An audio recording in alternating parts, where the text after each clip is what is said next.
प्रभु यीशु मसीह के सामर्थ्य नाम में हमें प्रार्थना करते पूरी चर्च जोर से बोले आमीन। पुराना नियम पहला शमूएल पेज नंबर 333 4 उसका 12वां वचन में पढ़ूंगा। पहला शमूएल पेज नंबर 333 4 उसका 12 से मैं पढ़ूंगा।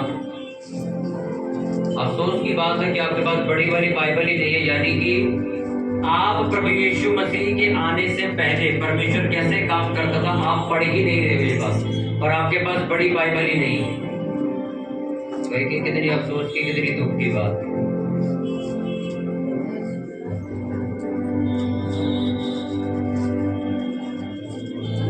बड़ी बाइबल 400 रुपए की आती है, चर्च को आप लिखवा के जाओगे तो आपको मंगवा के दे देगी, पर आपको फर्क नहीं पड़ता कि यहोवा पुराने नियम से अगर बात मुझसे करेगा तो वचन कहां से निकालूंगा।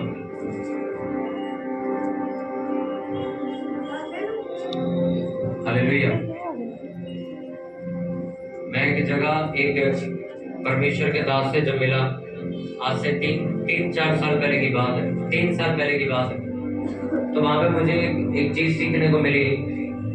उन्होंने कहा कि मैं अपने स्कूल में जब कॉलेज में जाता था तो बाइबल लेके जाता था, तो कहते मैं नया नियम लेके जाता था, पुराना नियम घर छोड़ जाता था। कह रहे जो मैं स्कूल में गया तो एक दिन परमेश्वर ने मेरे से बात करनी शुरू करी और मुझे वचन बोला कि वचन निकल, और वचन था पुराने नियम का। और मैं परमेश्वर से बोलने लगा कि परमेश्वर तुझे पता है मैं नया नियम लेके आया हूँ, छोटा सा बात परमेश्वर तू कैसे कर सकता है पुराने नियम। यार उस दिन से मैंने पूरी बाइबल रखनी शुरू करी बैग। हालेलुया।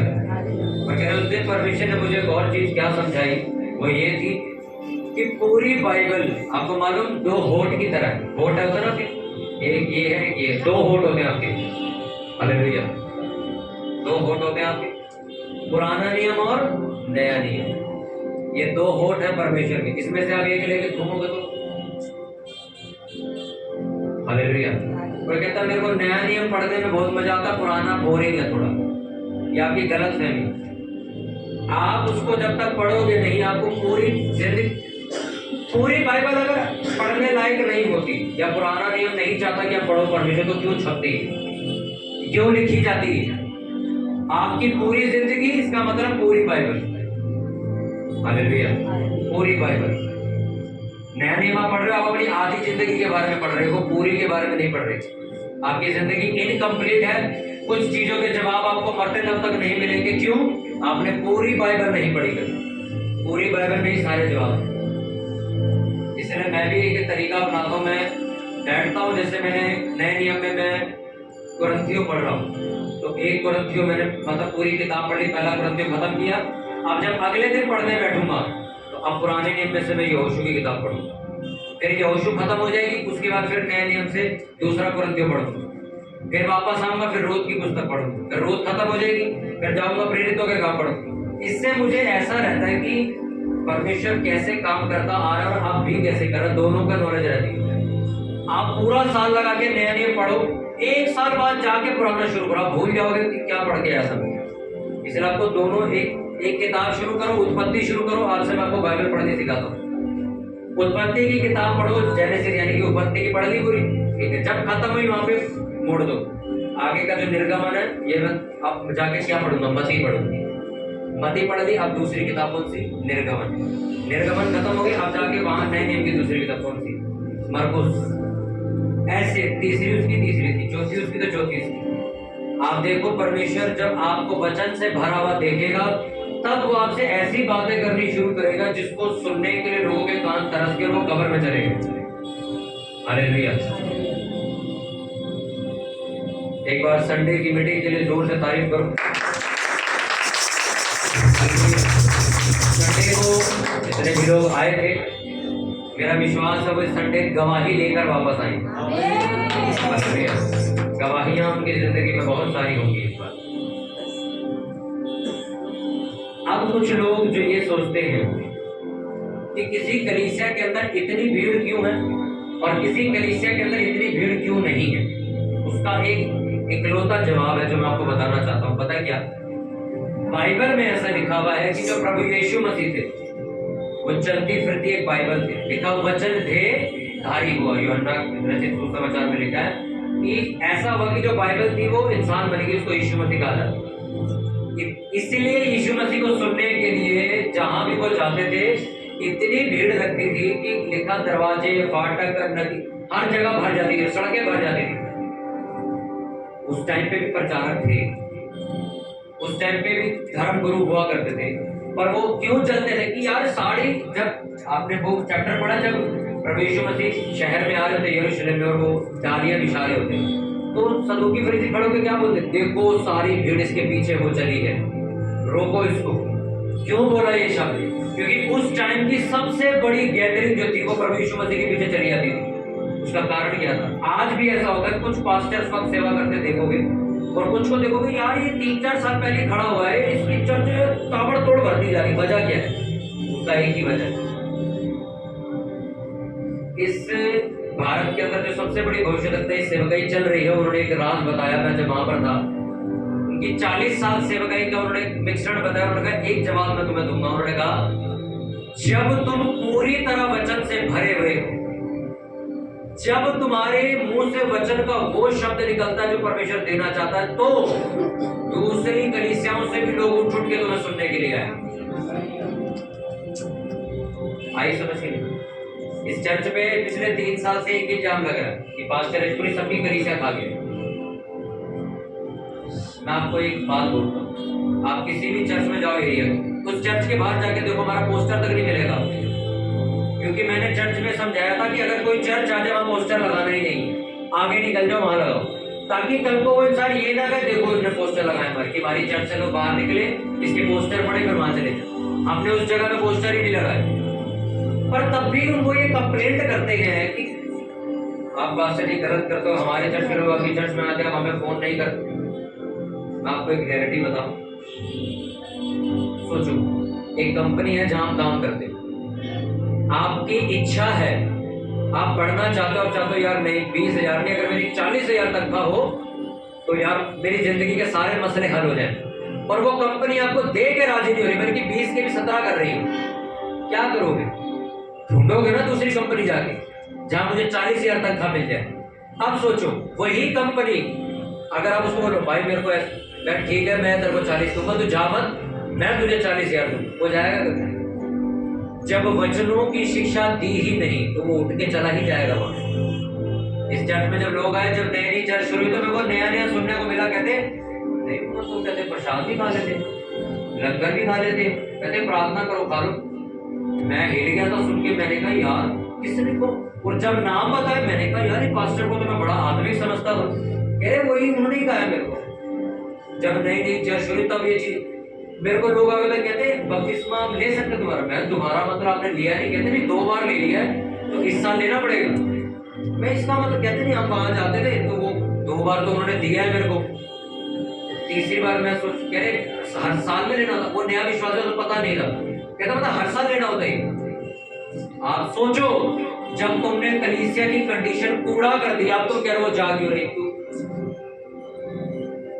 मेरे को 8 महीने लगे एक जीवित चर्च ढूंढने में। जब मेरी चर्च बंद हो गई थी जहां हम जाते थे, जहां पर जाके मैं बचाया गया था, जब वो बंद हो गई थी तो 8 महीने तक हम इस पूरे एरिया में से चर्च ढूंढते थे कि यार कोई ऐसी चर्च मिले जहां जाके मजा आए, क्योंकि हमारी अपनी चर्च थी नहीं।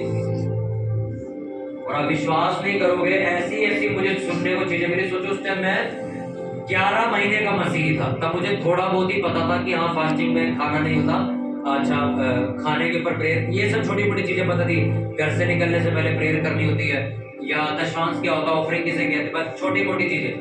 तो मैं चर्च में गया, यही नाम नहीं लूंगा मैं, तो वहां पर मैं गया तो वो रसगुल्ले बांट रहे थे चर्च में, मीटिंग खत्म होने के बाद।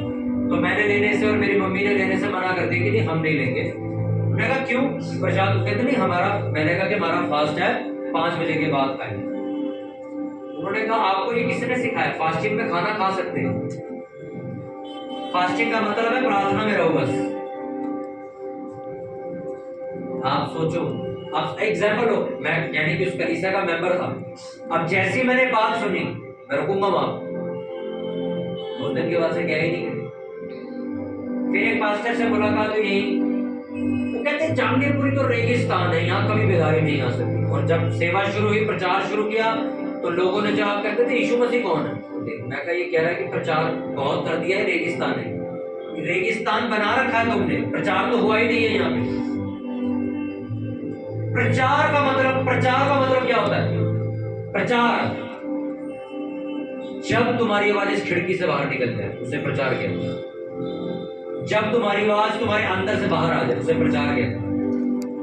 एक सेवक है, ये कहे अगर एक पास्टर है मैं हर संडे प्रचार करता हूं, जो मैं अभी आपको दे रहा हूं ये प्रचार नहीं है। ये प्रचार थोड़ी तो आप बंद दीवार में सुन रहे हो, ये तो मैं आपको शिक्षा दे रहा हूं। आप प्रेरितों के काम पढ़ो, उसमें क्या लिखा है कि चेले रोज इकट्ठे होते थे और शिक्षा लेते थे। यानी कि जो मैं अभी माइक पे बोल रहा हूं ये मैं क्या दे रहा हूं? शिक्षा दे रहा हूं। प्रचार किसको कहते हैं? जब मैं रोड पर जाऊंगा बताने, इसको प्रचार कहते हैं। अब निकला ये बाहर आदमी, ध्यान से पढ़ो बाइबल को अगर आप समझदार आदमी तो। जब यीशु मसीह आराधनालय में बैठकर कोई चीज बताते थे तो क्या लिखा गया बाइबल में कि यीशु ने व्यवस्था की किताब खोली और उसमें से शिक्षा देनी शुरू करी, टीचिंग दी उसने।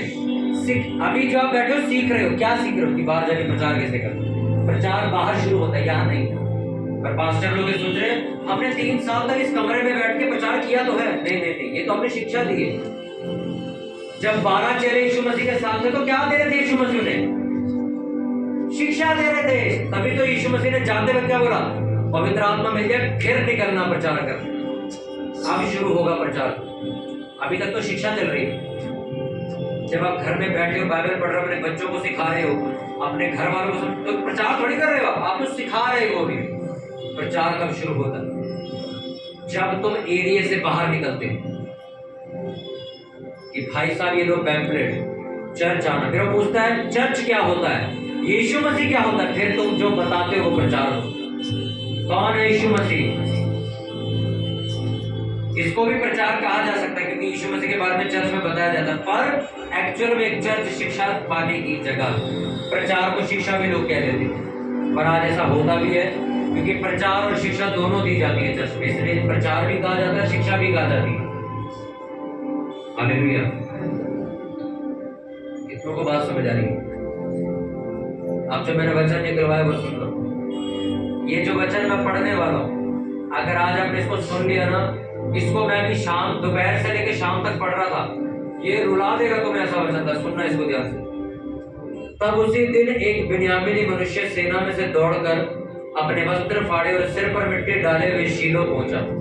वह जब पहुंचा उस समय एली, एक याजक जिसका मन परमेश्वर के संदूक की चिंता से थरथरा रहा था, वह मार्ग के किनारे कुर्सी पर बैठा बाट जो रहा था। और ज्यों ही उस मनुष्य ने नगर में पहुंचकर वह समाचार दिया, त्यों ही सारा नगर चिल्ला उठा। चिल्लाने का शब्द सुनकर एली यानी कि जो याजक यानी कि आपकी भाषा में पास्टर ने पूछा, ऐसे हुल्लड़ हाहाकार मचाने का क्या कारण है?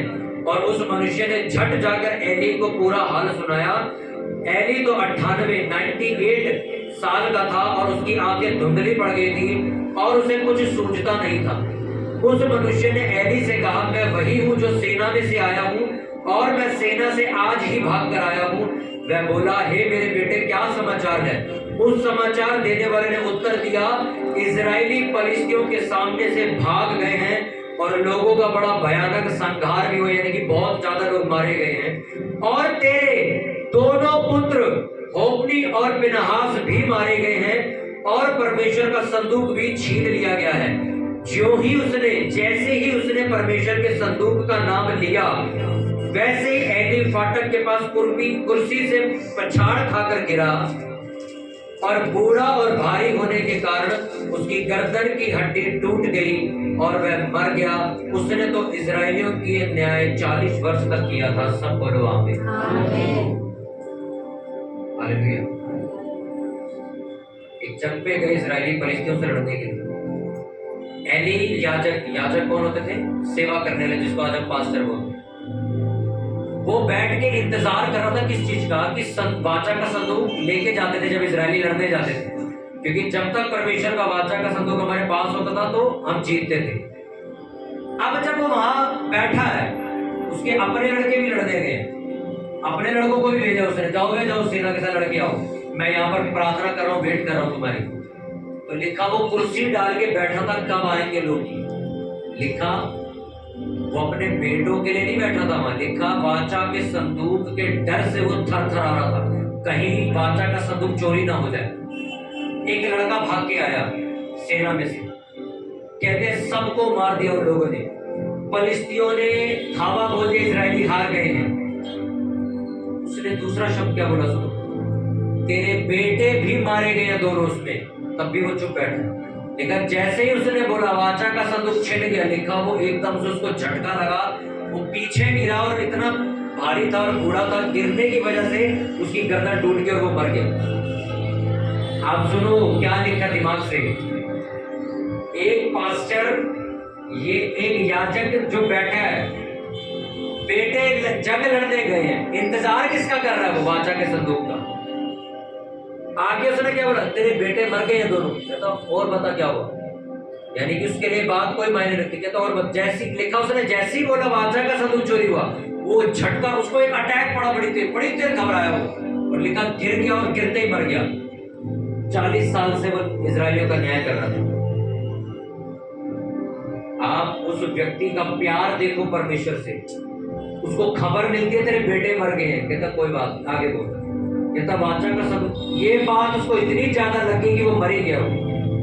बेटों की मौत सुन के वो दुखी नहीं हुआ, 1% भी दुखी नहीं हुआ, पर उसको ये दुख था कि मेरे परमेश्वर के घर की कोई चीज, क्योंकि वो मंदिर में यानी कि चर्च में सेवा करने वाला एक याजक था, सारा दिन परमेश्वर के साथ रहता था, उसको इतना प्यार था परमेश्वर की। आज आप देखते हो चर्च में एक पोछा खोजा था, हम करते क्यों है, पर दूसरा आदमी कहता पोछा ही तो था, पोछा ही तो था, क्या हुआ। चर्च का कोई सामान टूट जाता है तो कलपते हैं, मैं कहा इसको ठीक करा किसी, दूसरा क्या हो गया, फिर क्या हो गया। ये फर्क है कि तुम कितना प्यार करते हो परमेश्वर से और कितना प्यार करते हो अपने आप से। आपके कपड़े पे नींद गिरी, आपको टेंशन है, अरे यार मेरी शर्ट 2000 भी खराब हो रही।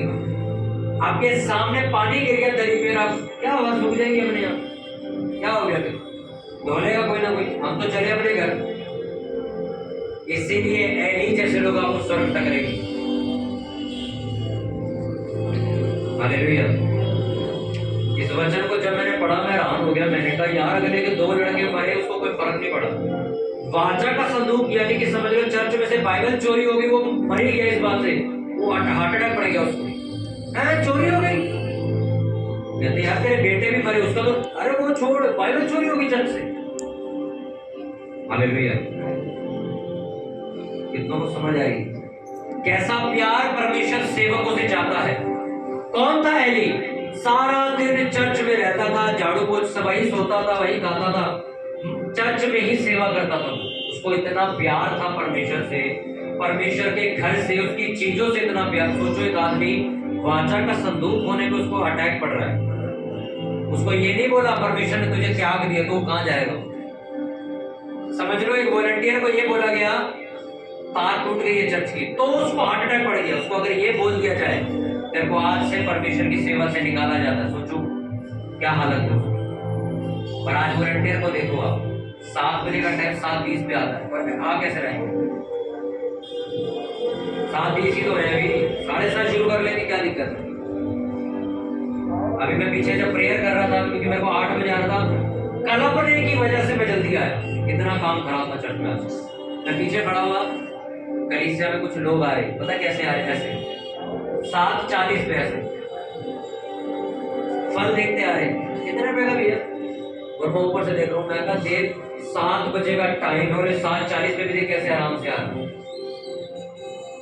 आराम से, यहां तक कि रिक्शा नहीं करके पैदल आ रहे, रिक्शे के 10 रुपए जा रहे, ये नहीं सोच रहे लेट कितना हो गया, आराम से। अपने आप को किसी से कंपेयर मत करो, ये जो एली जिसका नाम मैंने पढ़ा, इससे कंपेयर करो। एली की जिंदगी वाली बरकतें देखो, आपकी यहोवा से नीचे आके बात करता, आपसे इसलिए नहीं करता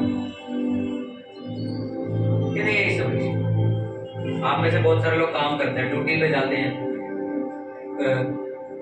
कुछ लोग किसी के घर पर काम करते हैं, कोई शादी ब्याह का काम करता है, कोई ऑफिस का काम करता है, कोई टेंट का काम, कोई भी आप काम करते हो, आपको ड्यूटी जाए, भाई साहब हमें 8 बजे तैयार चाहिए, आप 7:30 वहां मिलते हो। जब परमेश्वर की सेवा का टाइम आता, मैं आपको एक बात को समझा रहा हूं, उसको समझो भाई। मेरे को तो 2 घंटे बाद ही प्रचार करना है, आप तो तब तक पूरा चर्च भर जाता है जब प्रचार शुरू होता है।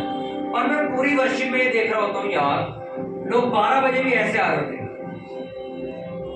जैसे उनको कोई लेना देना नहीं है चर्च से। इसीलिए आप नोटिस करोगे मैंने पीछे लोगों से मिलना बंद कर दिया। अरे चर्च चल रही है, चर्च में लेट आ रहे हैं, छुट्टी मार रहे हैं, और पीछे के टुकड़ा रोते थे मेरे को, पास्टर जी इस चीज के लिए प्रेयर करो। मैंने कहा यार ये तो तमाशा बना रहे हैं यार चर्च का। उस दिन से अनाउंसमेंट ही बंद कर दी कि जो पास्टर से मिलना चाहता मिल ले। मैं कहा बंद कर दो भाई, ये लोग मिलने के बाद सर मेरा खाते हैं पर परमेश्वर की रज के बेइज्जती करते हैं। आपको मालूम, अगर आप चर्च के उस टाइम पे, चर्च का टाइम यानी कि वेदी का टाइम, कि इस टाइम याजक आएगा और प्रार्थना शुरू हो जाएगी, सेवादार आके प्रेयर शुरू कर देगा, उस टाइम पे अगर वो लोग ना पहुंचे तो इसका मतलब उन्होंने उस वेदी की क्या करी, बेइज्जती कर दी। उस टाइम पे ना पहुंचे। वेदी क्या होती थी? वेदी का मतलब ये होता था पुराने टाइम में, एक वेदी बनाई गई है, इसमें इस टाइम पे ये चीजें की जाएगी, पक्की कंफर्म है, ये ना टाइम ऊपर जाएगा नीचे जाएगा। आपकी प्रेयर का टाइम 10 बजे, कभी कभी आप 11:30 भी शुरू कर देते हो, कभी कभी 1 बजे भी बैठ जाते हो। रात की प्रेयर 12 बजे की, कभी कभी आप 2 बजे। कोई आपकी वेदी की इज्जत ही नहीं है कि नहीं यार मैंने एक वेदी बनाई है, मुझे 12 बजे बैठना, तो मतलब बैठना। बैठ जाएंगे प्रेयर कर, कहाँ परमेश्वर भागा जा रहा है? परमेश्वर सच में, आपकी बात रियलिटी है, वो कहीं भागा नहीं जा रहा, पर उसकी नजर में आपकी इज्जत बहुत नीचे जा रही है धीरे धीरे। आप सोचो, आपने परमेश्वर बोला परमेश्वर मैं कल से 12 बजे रोज प्रेयर करूंगा, परमेश्वर का ठीक है। अब परमेश्वर आके बैठ गया 12 बजे, अब वो तमाशा देख रहे क्या कर रहा है, अभी फोन चला रहा है, अभी रोटी खा रहा है, अभी तो हल्दी वाला दूध आ रहा है इसका, अब ये थोड़ा सोच रहा है कंबल से कि क्या करूं, निकलूं ना निकलूं। और अब इस चीज पूरी कहानी में ये परमेश्वर ऐसे खड़ा हुआ देख रहा है, इसकी बेइज्जती हो रही है। फिर तुम आए 1 बजे, तब तक परमेश्वर तुमसे दुखी हो गया यार नहीं आएगा, चला गया। अब तुम खाली प्रेयर कर रहे हो, वो चला गया मान लो। 11 बजे परमेश्वर की उपस्थिति उतरनी शुरू होती है। अब परमेश्वर देख रहा है, आज आया नहीं, 1 बजे आ रहा है। रहता था ये 4 गली छोड़ के, ये पीछे ये यहाँ रहते, ये प्रदीप नाम का लड़का बाहर बैठा, पता है कहां से आता, लिबासपुर से। 7 बजे रात को नहीं आया तो 7 बजे पहुंच जाता सुबह। अगर अब परमेश्वर उसको कोई बड़ी सेवा दे दे, तब आप उस पर इल्जाम लगा पाओगे? क्या मुझ पे इल्जाम लगाओगे, पास्टर जी आपने भेदभाव किया है, हम पुराने लोग हैं, आपने उस नए लड़के को तेरी सेवा कैसे? कमाई है उसे, इज्जत दी परमेश्वर को, आप उसका टाइम इज्जत ले लेगा। उसने कहा जो मेरी सेवा करेगा मैं उसकी इज्जत करूंगा। हालेलुया। 2 लड़के मर गए, फर्क नहीं पड़ा, बादशाह का सदूक चोरी हो गया, मर गया वो बेचारा दुख में। ये कैसे हो सकता है? लंगर यहाँ पर लोग खाते हैं, कोई फर्क नहीं पड़ता। आधी प्लेट भर के जब खाना फेंका जाता है, हमें दुख होता है यार, ये यहोवा के घर में लोगों ने पैसा बोया, उससे बनाया गया, ये कूड़े में। आप सोचो मेरी आंखों के सामने इतना सलाद काटा गया, और थोड़ी देर बाद जब ऐसे ही आ गया तो नाली के पास इतना ही सलाद पड़ा था। मैंने कहा यार जब इन्होंने खाना ही नहीं तो तुम क्यों दे रहे हो इनको? पूरा का पूरा तो वैसे ही फेंक दिया उन्होंने। Hallelujah, hallelujah, hallelujah. किसकी चिंता है तुम्हें ज्यादा? अपने परिवार की, अपने पैसों की, या अपने रुतबे की, या अपनी इनकम की? एली को चिंता थी कि कहीं यार परमेश्वर की कोई चीज खराब ना हो जाए, ये ले तो गए हैं वापस ले आए बस। उसने जब समाचार सुना, लिखा गिर के मर गया, इतना उसको लगाव था परमेश्वर से। आज अगर वैसा प्यार एक वॉलंटियर करने लग जाए, चर्च सोचो स्वर्ग बन जाए। पर आज भी कल्पना पड़ता है, आंटी दूध आया नहीं, पानी अब जाएगी, 8 बजे पानी आएगा। क्यों? अरे पुनीत भाई ठेकेदार है ना, वो ठेकेदार है। पुनीत भाई को नहीं पता था पानी, वो नौकरी छोड़ेगा, मैंने उसको बोला वो नौकरी छोड़े और ये काम करे, और तुम लोग आकर मुझे देखना। शनिवार रात को 12 बजे मैं चर्च में आके क्या देखता हूँ, एक आदमी डेकोरेशन कर रहा है, बाकी सारे क्या कर रहे हैं? और फिर 12 बजे वो आदमी जो जॉब से आके थका हुआ सोया कि मुझे 12 बजे प्रेयर की ड्यूटी मिली हुई है, उसको उठा के पूछते हैं भाई तुम उठे नहीं, हम तुम्हारा वेट कर रहे थे। उस लड़के ने मुझे पता क्या बोला, यार अगर मुझे ही 12 बजे उठ के करना था मुझे 8 बजे बता देते, मैं करके सोता फिर तो मैं करने नहीं देता। इस चर्च में मैं किसी के साथ नहीं, किसी का भी मैं साथ नहीं देता हूं, ना मैं कोई पार्शलिटी चर्च में करता हूं। मेरे लिए सोनू बहुत अच्छा काम कर रहा है, मैं सोनू के लिए सैल्यूट मार दूंगा, बहुत बढ़िया काम किया। ये अगर नहीं करेगा तो खींच के भी मार दूंगा इसको। मेरे लिए किसी के लिए कोई भाईचारा नहीं। मेरे लिए इज्जत उसकी है जिसने मेरे आने से पहले यहोवा की इज्जत करी। पर आपके फोन बाजी हो रही है, भाई कहाँ है, आया नहीं, आ रहा हूं। मैं आपको ये वचन इसलिए दे रहा हूँ, ये वचन पता कब सीखा था मैंने? 2018 में पास्टर ने सिखाया था। पता मेरे को क्या बोला था उन्होंने? वो आज भी पास्टर जिंदा है और मिलते रहते। पता क्या कहते हैं कि यश जितनी तुम परमेश्वर की सेवा करोगे इज्जत देगी, उतनी दुनिया तुम्हारी इज्जत देगी। अब सोचो कोई वॉलंटियर मेरी आंखों के सामने, मैं टाइम देख रहा हूँ घड़ी में 7 बज चुके हैं, अभी चौमिन खा रहा है, आराम से मस्ती है चौमिन खा रहा है। मैं देख रहा हूँ 7 टाइम इसका 6:30 पहुंचने वाला, 7 बजे ही चौमिन खा रहा है, फिर ये समोसा खा रहा है, आराम से चाय पी रहा है। चलो यार चर्च चले। अरे यहोवा छोड़ो यार, चर्च में मैं किसी कोई इज्जत ना करे इसकी। एक कितनी उम्र है तेरी? 10 साल का लड़का मेरे को पीछे आके मिलता है। मैंने कहा यार तूने स्कूल के कपड़े पहने, तू आया कहाँ से? कहता मैं स्कूल से घर आया, बैग रख के चर्च आ गया। सुनते रहो क्या बोल रहा है। मैंने कहा तो खाना? कह रहा नहीं मीटिंग से जाके खाएंगे, अगर खाना खाने बैठता तो फिर आप डांटोगे।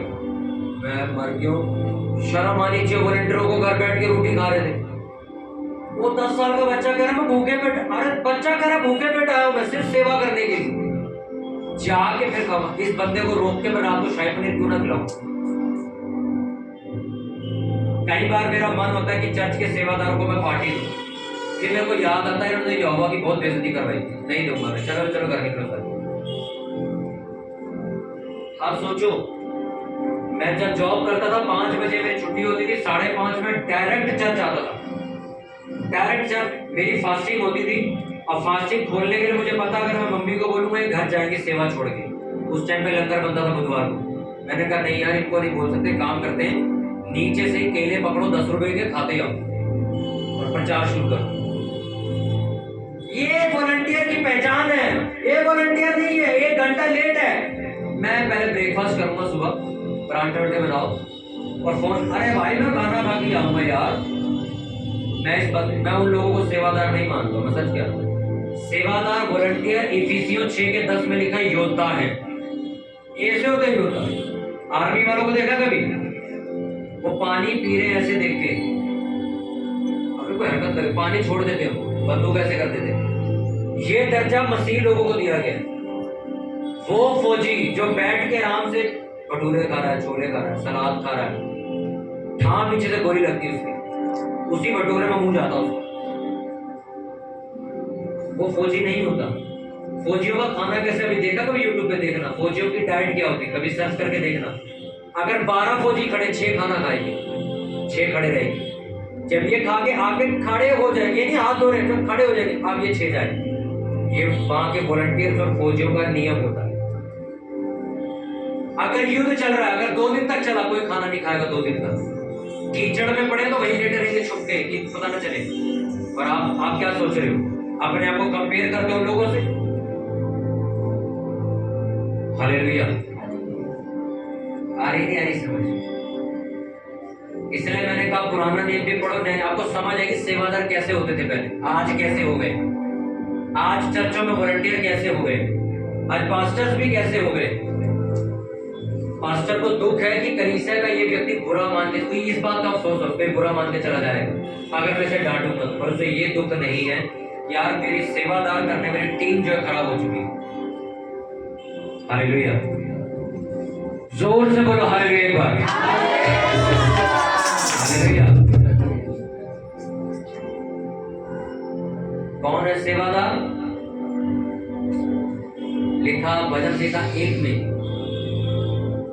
धन्य है वो पुरुष जो रात दिन यहोवा की व्यवस्था से प्रसन्न रहता है, उसके पत्ते कभी मुरझाएंगे नहीं।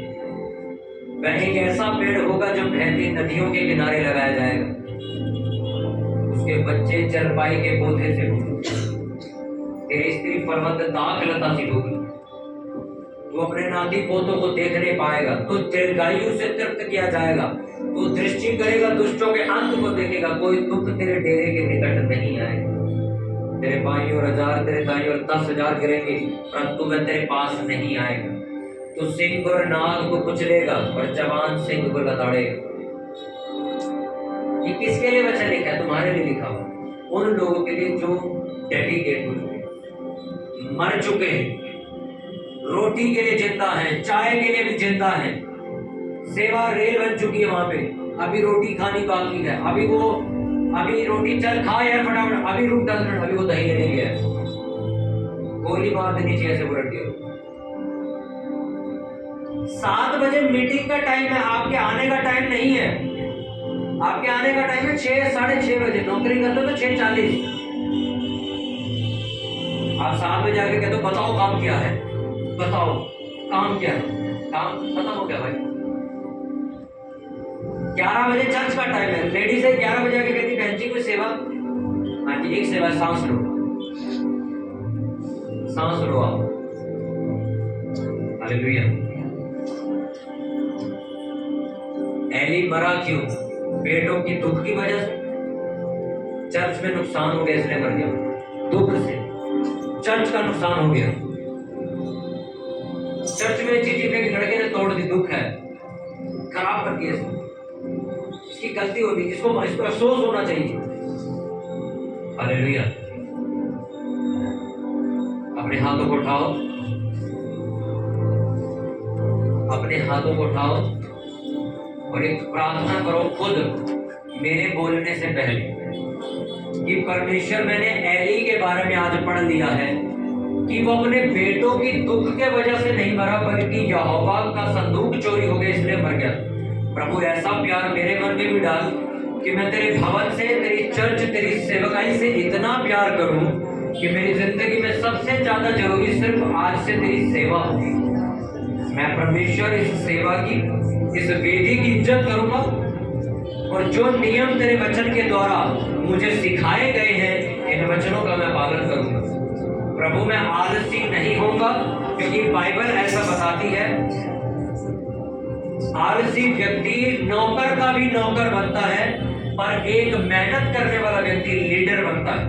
प्रभु मैं लीडर बनना चाहता हूं, मैं नौकर नहीं बनना चाहता।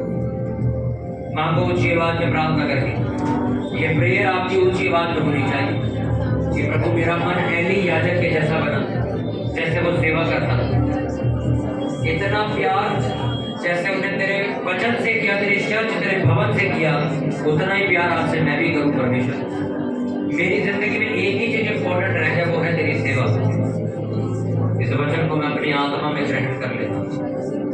प्रभु यीशु मसीह के नाम में मांगते, चर्च बोले आमीन। हालेलुया।